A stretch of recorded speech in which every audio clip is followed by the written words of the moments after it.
Episode की शुरुआत बुलबुल ने वीर को बचाने के लिए खुद पर स्याही लगाने से की। विशेष एनजीओ की महिलाओं को वहां से जाने के लिए कहता है। वीर बुलबुल की तरफ देखता है। बुलबुल कहती है, बुलबुल का वादा, मैंने झूठ बोला क्योंकि मैं नहीं चाहती कि तुम्हारी इज्जत बर्बाद हो और नहीं चाहती कि ऐसा हो जो अभी हो रहा है। वीर कहता है, लेकिन आप मुझे इससे नहीं बचा सकते, और कहता है कि अब मेरी वर्दी भी इन दागों से नहीं बचाई जा सकती। किशोर गृह अधिकारी उसे आने के लिए कहता है। बुलबुल रोते हुए कार में बैठ जाती है। वीर अभी भी खड़ा है। वे घर के अंदर जाते हैं। अगली सुबह वीर वर्धन के पास आता है और रोता है। उसका सिर उसकी गोद में रखते हुए कहता है कि मेरी वर्दी पर दाग है और मेरी ईमानदारी पर सवाल उठाया गया है। वर्धन कहते हैं कि आपकी वर्दी हमारा गौरव है। दृष्टि रतन को कुछ और करने के लिए उकसाती है और बताती है कि एनजीओ की महिलाएं और मीडिया ज्यादा काम के नहीं हैं। रतन कहती है कि वीर और बुलबुल अलग हो गए हैं। वह पूछती है कि क्या आग से आग जलाई जा सकती है। वह कहता है, नहीं। वह कहती है कि वे उन्हें एक दूसरे से नफरत करवाएंगे और ऐसा तब होगा जब वीर की वर्दी उससे छीन ली जाएगी। रतन कहता है कि वह सुनिश्चित करेगा और उनके प्यार को नफरत में बदल देगा और उनके प्यार को नष्ट कर देगा। बुलबुल भगवान से प्रार्थना करती है और उसे अपने थानेदार सा की मदद करने के लिए कहती है और कहती है कि जो कुछ भी हुआ उसके बाद वह दर्द में है, इसलिए उसके साथ रहो। वर्धन वहां आता है। बुलबुल अपने सिर को पल्लू से ढांक लेती है और उसके पैर छूने की कोशिश करती है, लेकिन वह दूर चला जाता है और कहता है कि वीर अब और दर्द नहीं सहेगा और उसे यह सुनिश्चित करने के लिए कहता है कि वीर की वर्दी पर दाग न लगे। वह उसे वीर से न मिलने और उसे मिलने के लिए न बुलाने के लिए कहता है। सुलक्षणा बुलबुल के शब्दों के बारे में सोचती है।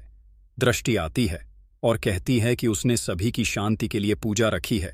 बुलबुल ने जो कुछ भी किया है उसके बाद और कहती है कि वह नहीं चाहती कि वह कोई और नाटक करे। सुलक्षणा कहती है कि बुलबुल हमारे लिए मर चुकी है और चली जाती है। दृष्टि कहती है, बिल्कुल यही मैं कहना चाहती हूं। किशोर गृह की परिचारिका बुलबुल को खाना देती है। बुलबुल खाना खाने से मना कर देती है।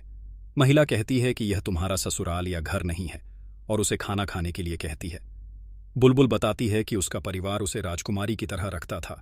महिला बाहर आती है और रतन को बुलाती है, जो उसे बुलबुल को आज ही खाना खिलाने के लिए कहती है। वह वीर की जिंदगी में ऐसा तूफान लाने की सोचता है जिससे वह बर्बाद हो जाए।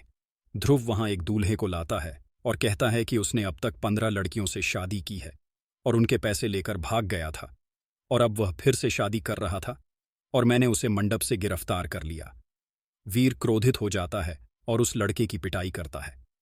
वह कहता है कि जब कोई धोखा देता है और झूठ बोलता है तो दुख होता है।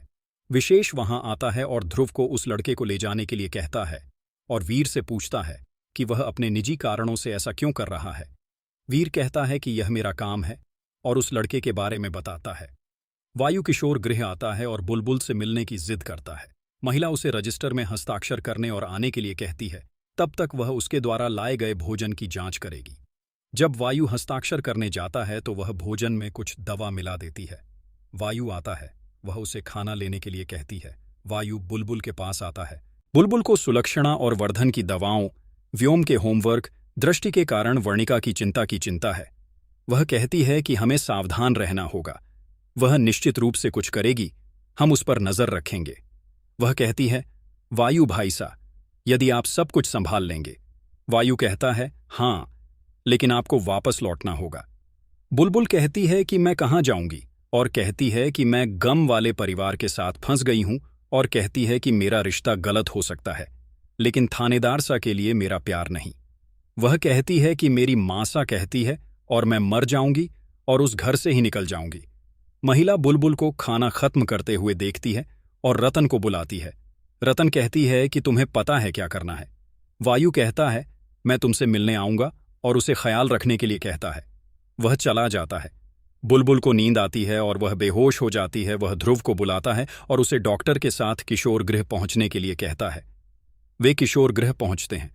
महिला कहती है कि मैं तुम्हें उससे कैसे मिलने दे सकती हूं। वीर कहता है कि मैं अजमेर का एसीपी हूं। महिला उसे आने के लिए कहती है। वीर कमरे के अंदर जाता है और चौंक जाता है।